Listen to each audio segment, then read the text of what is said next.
नमस्कार, आप देख रहे हैं क्लीन न्यूज यूपी और मैं हूं आपके साथ नेहा परिहार। वक्त हो चला है उत्तर प्रदेश से जुड़ी कुछ खास खबरों का। खबरों से अपडेटेड रहने के लिए वीडियो को अंत तक जरूर देखें। आज चूके तो 5 साल की मेहनत पर फिर जाएगा पानी। सीएम योगी ने की बीजेपी के पक्ष में वोट करने की अपील। यूपी विधानसभा चुनाव के छठे चरण के लिए सुबह 7 बजे से वोटिंग शुरू हो गई है। मतदान शाम 6 बजे तक चलेगा। इस चरण में अम्बेडकर नगर, बलरामपुर, सिद्धार्थनगर, बस्ती, संत कबीर नगर, महाराजगंज, गोरखपुर, कुशीनगर, देवरिया और बलिया समेत 10 जिलों की कुल 57 सीटों पर मतदान है। उधर यूपी के मुख्यमंत्री योगी आदित्यनाथ ने वीडियो जारी करके छठवें चरण की विधानसभा सीटों के वोटरों से बीजेपी के पक्ष में वोट करने की अपील की।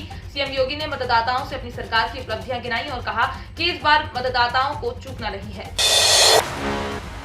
सरसों का तेल फिर धड़ाम, फटाफट चेक करें आज के रेट। उत्तर प्रदेश के तेल बाजार में सरसों के तेल में उलटफेर का दौर जारी है। मार्च के शुरुआती दौर में तगड़ी गिरावट के बाद एक बार फिर सरसों के तेल के भाव 2 रुपए की गिरावट हुई। आज 3 मार्च को सरसों का तेल 160 रुपए प्रति लीटर पर खुला है। बता दें, मार्च के पहले 2 दिन यूपी के वायदा बाजार में सरसों का तेल 162 रुपए प्रति लीटर था।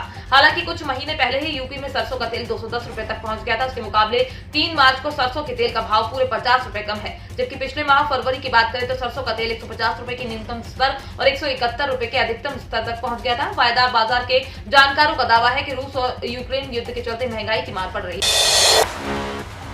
सीएम योगी ने आजमगढ़ को बताया अपराधियों का घर। यूपी का आजमगढ़ जिला आतंकी कनेक्शन को लेकर एक बार फिर चर्चा में है। मुख्यमंत्री योगी आदित्यनाथ ने समाजवादी पार्टी पर हमला करते हुए कहा है कि आजमगढ़ जिला सपा सरकार में आतंक और अपराधियों का घर बन गया है, जिसके चलते युवाओं के लिए पहचान का संकट पैदा हो गया था। दरअसल सपा मुखिया अखिलेश यादव आजमगढ़ से सांसद हैं। हालांकि वो विधानसभा का चुनाव करहल सीट से लड़ रहे हैं। बीजेपी आजमगढ़ को लगातार आतंकी और अपराधियों से जोड़ते हुए अखिलेश यादव पर निशाना साध रही है। स्वरोजगार के लिए सरकार दे रही है 10 लाख रुपए। आज तमाम युवा अपना खुद का रोजगार करना चाहते हैं। उनके पास इसके लिए आइडिया भी है और प्लान भी, लेकिन कमी है तो सिर्फ फंड की। बिना पैसे के उन्हें स्वरोजगार शुरू करने में अड़चन हो रही है। ऐसे में सरकार अपना बिजनेस शुरू करने के लिए 10 लाख तक का लोन दे रही है। अब भी अगर स्वरोजगार चाहते हैं तो आप इसके लिए आवेदन कर सकते हैं। दरअसल प्रधानमंत्री मुद्रा लोन योजना के तहत सरकार माइक्रो, स्मॉल और मीडियम एंटरप्राइजेस को सस्ती दरों पर लोन मुहैया कराई थी। केंद्र सरकार की ये योजना 2015 में शुरू हुई थी और इसका उद्देश्य छोटे कारोबारियों को आसान लोन मुहैया कराना है। प्रधानमंत्री मुद्रा लोन योजना के तहत 3 कैटेगरी में लोन दिया जाता है। पहली कैटेगरी शिशु के तहत 50,000 तक का लोन दिया जाता है। दूसरी कैटेगरी किशोर के तहत 50,000 से 5 लाख तक का लोन दिया जाता है, जबकि तीसरी कैटेगरी तरुण के तहत 5 लाख से 10 लाख तक का लोन दिया जाता है। लोन चुकाने की अवधि को 5 साल के लिए बढ़ाया भी जा सकता है। सोने चांदी की कीमतों में उछाल, खरीदने से पहले यहाँ जानें। रूस और यूक्रेन के बीच जंग तेज हो चुकी है और इसके साथ ही सोने का दाम में भी आग लगी हुई है। अगर आप आभूषण खरीदने का मन बना रहे हैं तो आपको इन कीमती धातुओं के ताजा भाव जान लेना जरूरी है। एमसीएक्स पर गुरुवार को सोने की कीमत 0.56% की बढ़ोतरी के साथ 51,580 रुपए प्रति 10 ग्राम पहुंच गई है। जहां सोने के दाम में जोरदार उछाल आया तो वहीं दूसरी ओर चांदी के दाम में भी तेजी थमने का नाम नहीं ले रही। इसका भाव 68,000 के पार पहुंच चुका है। गुरुवार को चांदी की कीमत 0.59% की तेजी आई है। इसके साथ ही चांदी का भाव 68,064 रुपए प्रति किलोग्राम हो गया है।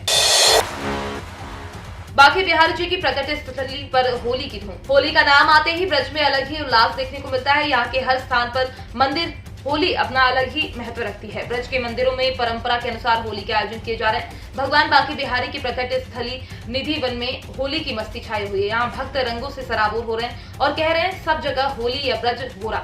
निधि वन, जहाँ इसके बारे में कहा जाता है कि आज भी यहाँ रात में भगवान राधा कृष्ण रास करने के लिए आते हैं। इसी निधि वन में सैकड़ों वर्ष पहले स्वामी हरिदास ने अपनी संगीत साधना से भगवान बाकी बिहारी जी को जमीन से प्रकट किया था। स्वामी हरिदास जी के बारे में कहा जाता है कि वो द्वापर युग में ललिता सखी के अवतार में थे।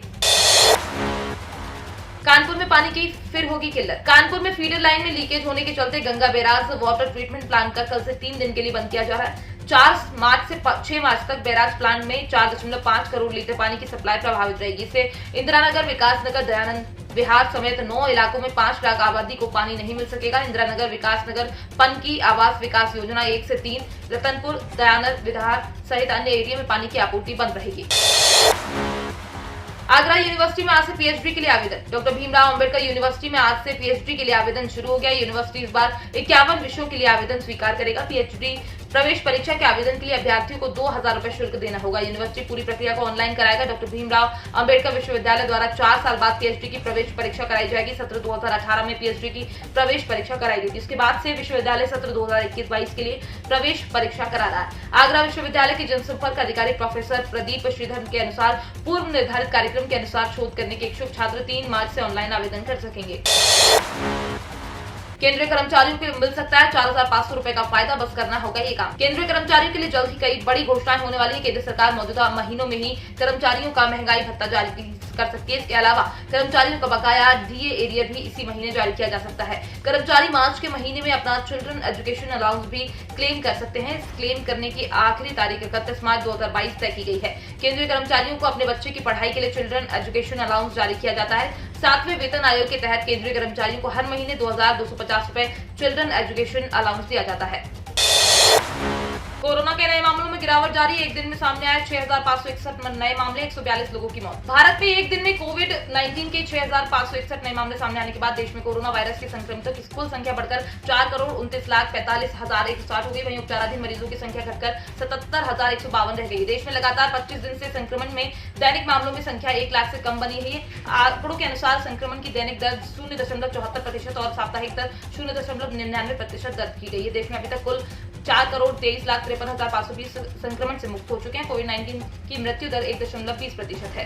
तो ये थी दिन भर की 10 बड़ी और अहम खबरें। खबरों से अपडेटेड रहने के लिए क्लीन न्यूज यूपी को सब्सक्राइब करना बिल्कुल ना भूलें। और आप न्यूज कहां से देख रहे हैं कमेंट में जरूर बताएं और वीडियो को लाइक भी करें।